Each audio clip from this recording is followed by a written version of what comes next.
Subscribe to Dr. Nightmare Channel now.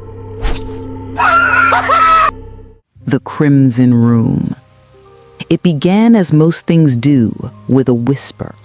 Not a real one, not the kind that tickles your ear or comes from lips close to your skin, but a whisper inside the mind, a single seductive suggestion that embedded itself like a splinter in the brain of Elliot Wren. Elliot was a man of structure, a methodical creature, a systems analyst by trade who clung to routine like a drowning man clutches driftwood. His apartment was a study in symmetrical order. Everything had its place. His dreams, for the most part, were colorless, flickering things that barely lingered past the alarm, until the Crimson Room arrived. The dream always began the same. Elliot would be standing in the center of a perfectly square room. The walls were a dull, indifferent gray, their surfaces smooth and unbroken by windows or seams. The floor was polished concrete, cold against his bare feet. No light fixture hung from the ceiling, but the entire room glowed with a soft white radiance that had no discernible source. And always directly across from where he stood was the red door. It was the only thing of color in the room. Tall, rectangular, painted a deep arterial crimson that seemed to pulse faintly under the glow. The door had no knob, no hinges, no markings. It simply stood, flush with the wall as if daring him to approach. At first, Elliot did nothing but stare. He would wake up before he could take a step, the memory of the red door vivid against the gray static of his dream. Weeks passed. The dream returned nightly. The red door did not move, did not open. It waited. And Elliot, without knowing why, began to wait for it too. Then came the key. It was an unremarkable Thursday when he found it. He had been late for work, rushing through his morning routine. As he reached into his coat pocket to grab his keys, his fingers closed around something unfamiliar, cool, metallic, ancient. He pulled out a key unlike any he had seen before, long, bronze, its handle sculpted in the shape of an open eye. The teeth of the key were jagged, too intricate to belong to any modern lock. That night, in the dream, he reached into his pajama pocket and found the same key. He stared at it, heart racing, a strange electricity humming beneath his skin. He approached the red door for the first time. There was no keyhole. He woke up gasping. Elliot's waking life began to fray. He lost track of conversations. He forgot meetings. He left the stove on, the door unlocked. Every moment was consumed by the key and the door. He began to write about them in a notebook.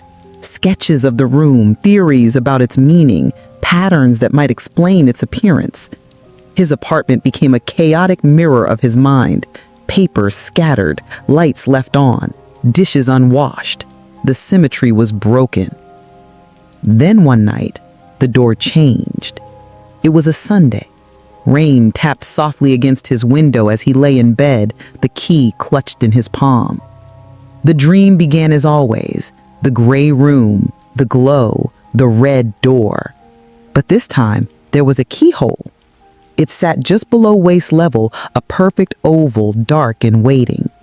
Elliot felt his breath catch. He stepped forward, the key heavy in his hand. With trembling fingers, he inserted it into the lock. It fit. The door opened. No creak, no resistance. It simply swung inward, revealing a narrow hallway cloaked in red velvet drapes.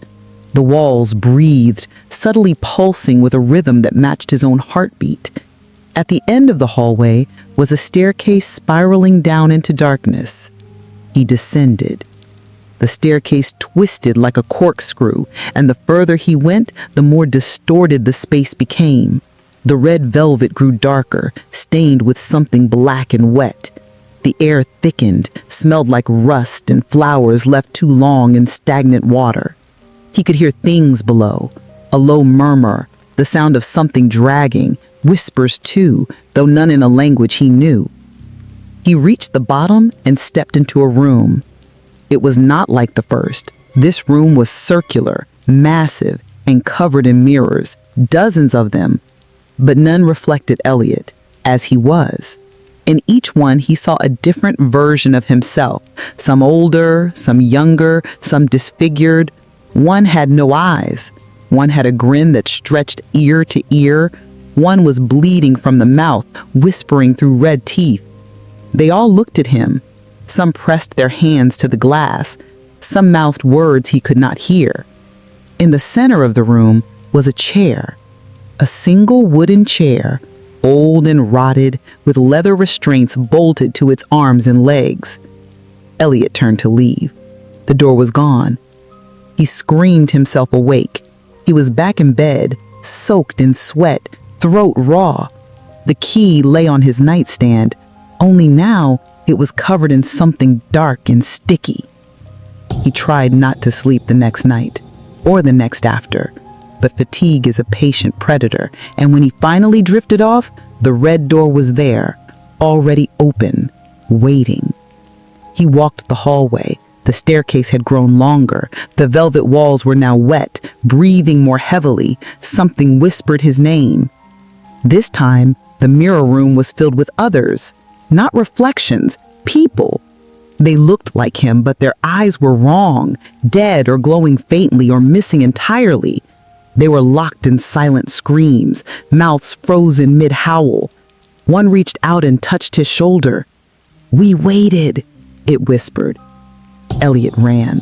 The hallway stretched as he fled, the mirrors warping. His own face stared at himself, melting, rotting, changing.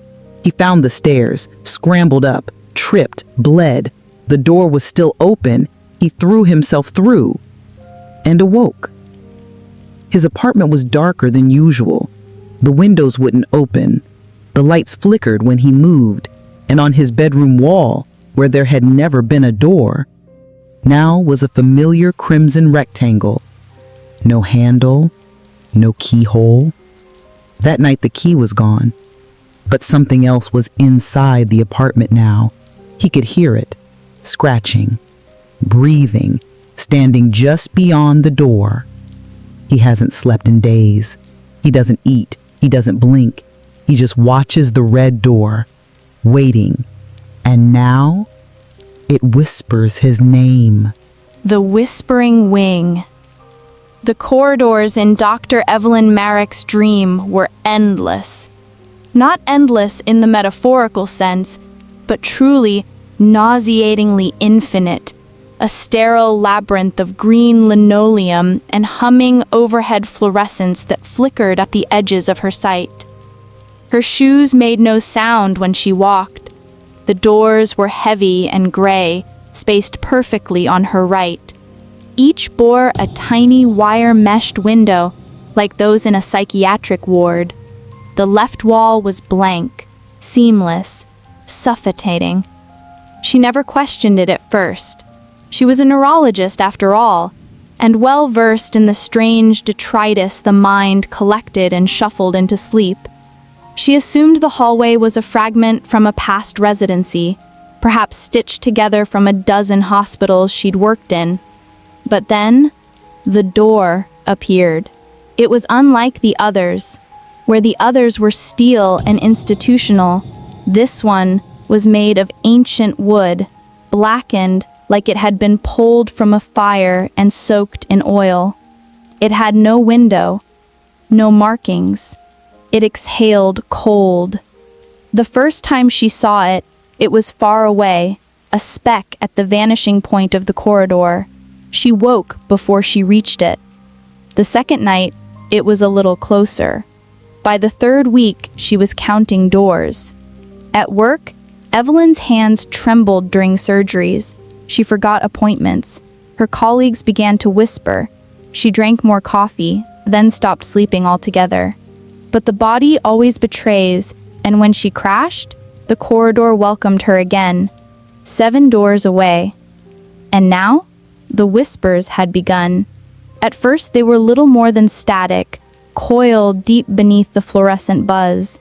Then syllables emerged, not English, Not any language she knew, just a slow, slithering sound like something dragging wet fabric across tile.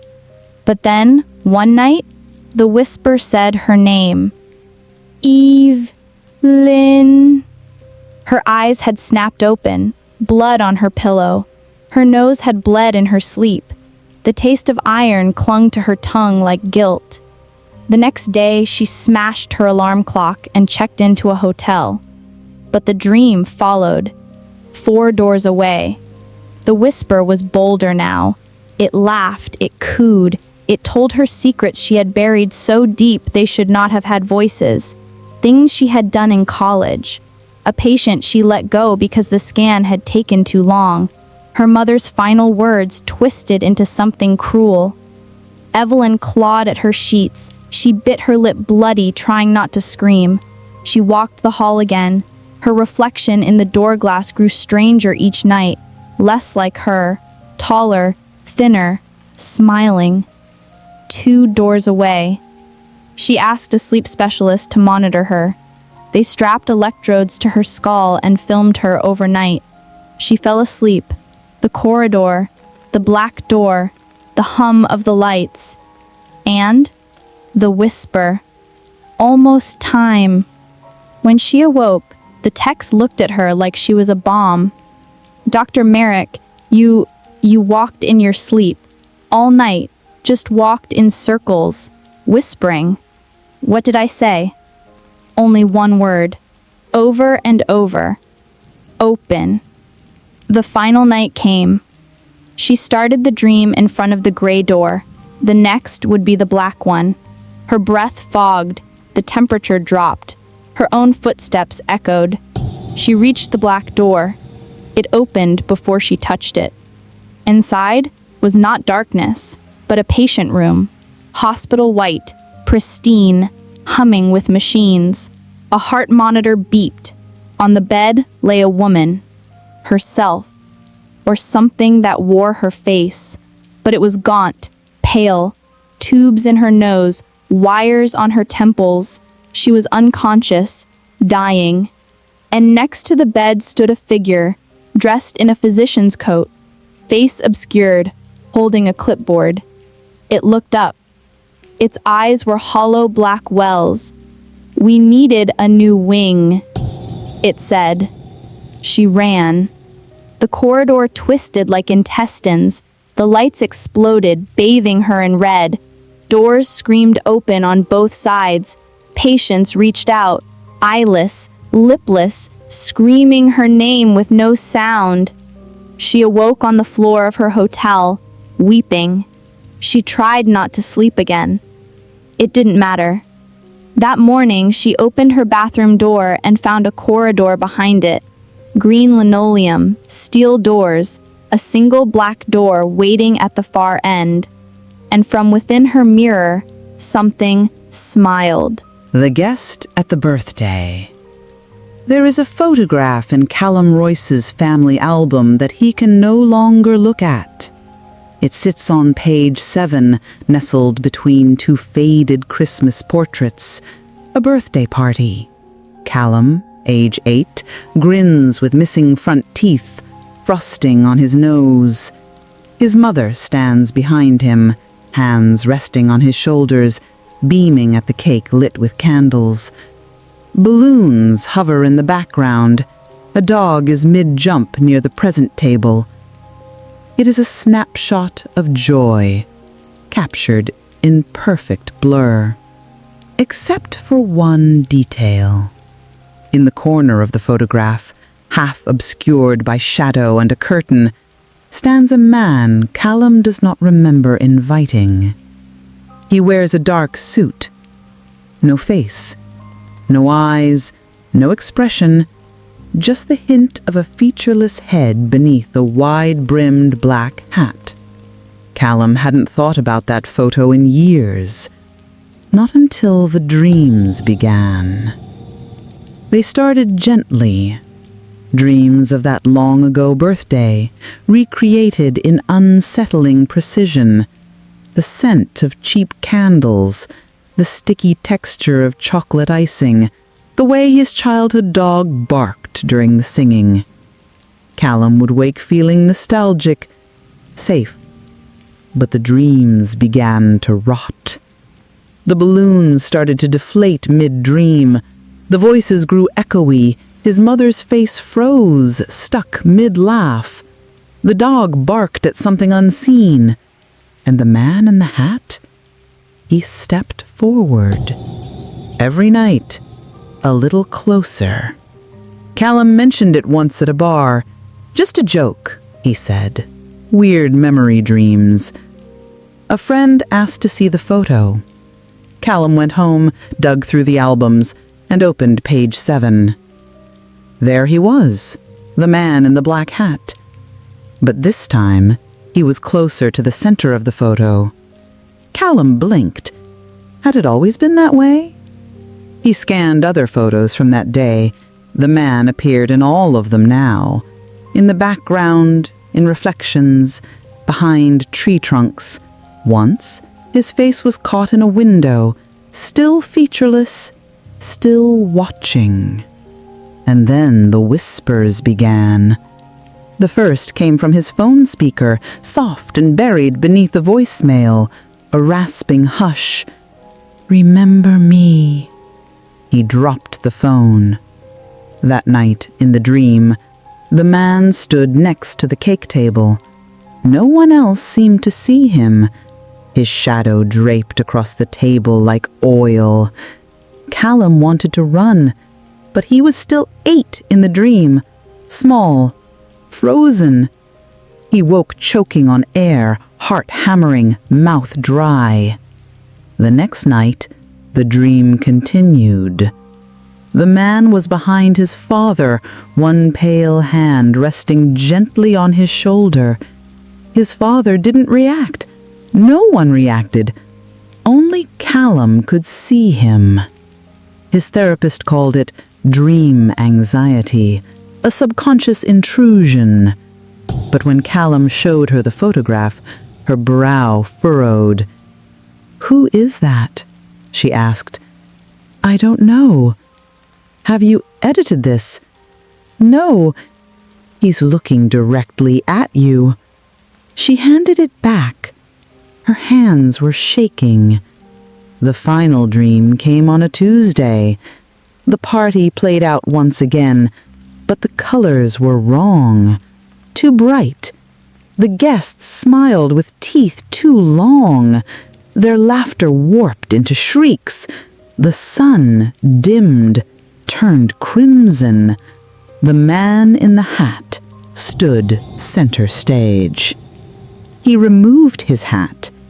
His face was blank, smooth as polished porcelain. But as Callum stared, it began to change. It became his own face.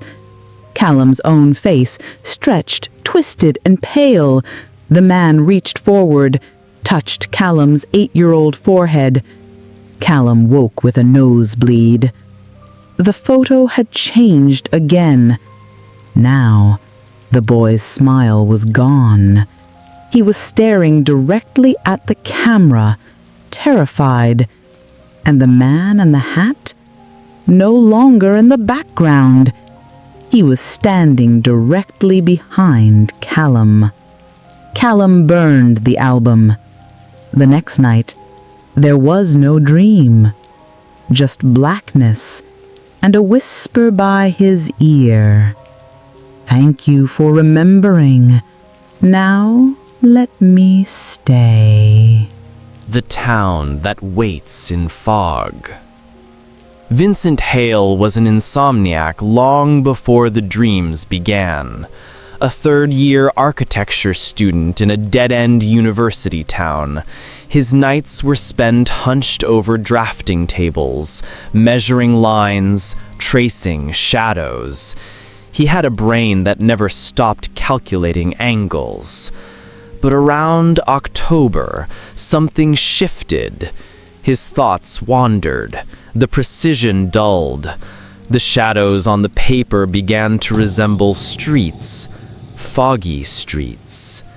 The first dream came on the night he fell asleep at his desk, face pressed into his notes. When he woke, he remembered it in eerie detail. A cobblestone town, narrow roads that curled in unnatural spirals, timber-framed buildings that leaned over him like watchers, and always a thick gray fog. It muffled his steps, coated his skin, pressed into his lungs. The air reeked of metal and rot. The silence in the town was overwhelming. No people, no wind, just the slow creak of signs swinging in a windless void. He assumed it was a stress dream. His professors had warned about burnout. But the next night, he returned, and the next, and the next. Vincent mapped the town in his journal, each alley, each boarded-up shop, each blind, empty church window. But the town changed. Streets he had walked one night were gone the next. New ones appeared. The buildings shifted subtly when he looked away. He once turned a corner and found himself in a square he had sketched only the day before, though it hadn't existed until he dreamed it. Then came the bridge.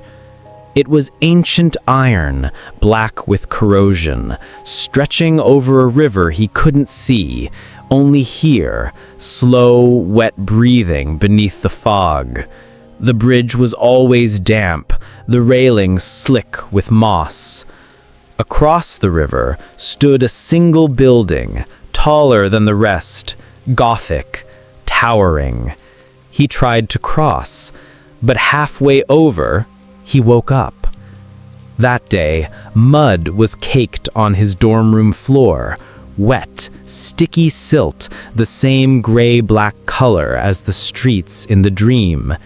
He cleaned it, told no one. The next morning, it happened again. This time, his shoes, the ones he'd neatly left by the door, were soaking wet. His socks stained with mildew, and on his pillow, a single leaf, skeletal, brown, from a tree that didn't grow anywhere near campus. The dreams intensified. One night, Vincent saw figures in the fog. Not people, not exactly. Shapes, moving slowly, watching. Their forms were blurred, like statues glimpsed underwater. They never approached, but they were always there now, at the edge of visibility, silent, waiting. He tried not to sleep, drank coffee by the pot, stared at walls until his eyes watered. But the moment he slipped, even for a second, the town took him. He stopped going to class. He barely spoke. His roommate moved out. Vincent didn't notice. Then one night, the bridge let him cross. The fog parted just enough. He reached the building. Its doors swung open. Inside was a spiral staircase, impossibly narrow, walls lined with mirrors. The mirrors reflected nothing, not even him. He climbed. At the top, a room, a single chair facing a window, and outside that window was his dorm room. Not a copy, the actual room. He could see himself lying in bed, mouth slightly open, eyes twitching beneath lids. He turned. A figure stood in the corner, pale, thin, wearing his face. "We need you here," it said. He woke up screaming. The window in his dorm room was no longer clear. It was coated in that same gray silt. Outside, there were no students, no buildings, just fog. And somewhere, a slow, echoing bell rang 3 times. Vincent hasn't left his room since. There's nothing to leave to. His phone won't call out. His emails return undelivered. And every time he blinks, the fog gets thicker. The town is no longer a dream. It is waiting. And he has already crossed the bridge. The house that watches. It was supposed to be a fresh start. That was what Clara Mendez told herself the day she crossed the rusted bridge into Hemgrove Hollow, a dying town wrapped in silence and pine. She had signed the papers without even visiting in person, a spontaneous decision born from grief and exhaustion. Her mother had passed, the job was lost, and the city had become unbearable.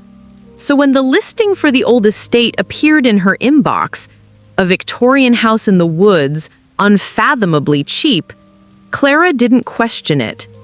She should have questioned it. The house sat at the end of a forgotten road, flanked by overgrown trees and clawed vines that crept like veins across its decaying facade. 3 stories tall, with an attic window that watched like an unblinking eye. The real estate photos hadn't shown the iron spikes on the gate or the jagged burn marks across the porch. It didn't matter. She had no one left.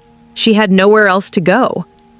The air smelled like damp paper and ash. The first night was uneventful. Clara unpacked boxes, swept away dust thick enough to write her name in, and set up her mattress on the floor of the living room. The electricity worked. The water didn't. The pipes screamed when she tried. She lit candles. Shadows danced. She fell asleep with the feeling that something was staring. It began with the whispers, faint, scratching against the edge of hearing. Sometimes it was her name, drawn out in sighs. Clara. Other times it was laughter. Not the joyful kind, the brittle, jagged laughter of teeth and throat, with no mouth behind it. She blamed the wind. But there was no wind in Hemgrove. Not anymore. The second week, the mirrors turned against her. When she passed them, her reflection lagged behind. Sometimes it stared too long. Once, she saw herself smiling when she wasn't. Another time, her reflection mouthed a word she didn't understand. A word that made her heart stutter. Belong. The attic door was locked when she moved in. She tried to ignore it. But each night, footsteps echoed from above. Not the creaks of an old house, not mice. Heavy, deliberate footsteps that paced from wall to wall and paused directly above her bed. She called a locksmith. He came on a Wednesday, red-haired and cheerful, until he stepped inside. He changed. His hands trembled as he touched the attic door. "You sure you want this open, miss?" Clara frowned. "It's just a room." He said nothing. The lock snapped. The door creaked open. Inside was darkness. Not the absence of light. True darkness. It clung to the walls like mold. The smell hit her first. Something long dead, wet and sweet. Her candle guttered. The locksmith stepped back. "I'm sorry," he said. "I can't. I won't step in there." She turned to ask why, but he was gone. She never saw him again. The attic became louder. She boarded it shut. It didn't help. At night, the house moved. Doors opened on their own. The walls breathed. Sometimes she woke to find her possessions rearranged. A photo of her mother placed upside down, all the forks stacked into a pyramid, a single child's shoe in the hallway. She didn't own any children's shoes. On the 13th night, she dreamed of the house from the outside, standing in the woods watching itself. She was standing at the edge of the trees. In her dream, she turned away. When she turned back, the house had moved closer. It was alive. She woke to find handprints on the inside of every window, child-sized, smudged and wet. The local library held little information about Hemgrove. One article from 1932 mentioned a fire, another from 1894 spoke of disappearances. The only real lead was an elderly woman who worked the counter. She wore a black shawl and didn't blink often. "You bought the Graymore place," she said. Not a question. Clara nodded. "That house doesn't want company. It remembers every name." "What do you mean?" The woman leaned in. "You'll understand when it starts speaking in voices you know." It started that night. Her mother's voice, sobbing, whispering, calling her name from the attic. "Clara, help me, please, Clara, it hurts." She ran up the stairs, hand on the boarded attic door. The crying stopped. "You're not her," she whispered. And from behind the door, something replied, mimicking her exact voice. "How would you know?" She slept in her car that night, but even there, the house found her. She woke to condensation on the windshield. Someone had written in it, "Come inside." She drove out of Hemgrove the next morning, windshield wipers squealing against damp glass. The road wound through endless pine. Her phone had no signal. She didn't care. The town was behind her. She promised herself she wouldn't look in the rearview mirror. But by noon, she was back at the bridge. The sign, "Welcome to Hemgrove Hollow." The house had brought her home. No matter what road she took, it was the same. Hours passed. The gas gauge lowered. Her hands grew pale from clutching the wheel. But the woods never ended. Time no longer felt real. At sunset, the house waited for her. The iron gate was open. The attic window glowed with soft yellow light. It had turned the lights on for her. She stumbled inside, hungry, cold, too numb to resist. She fell asleep on the couch. When she woke, the house was silent until she heard humming. A lullaby. Familiar. The one her mother used to sing when she had fevers. It came from the attic. And Clara, weeping, climbed the stairs.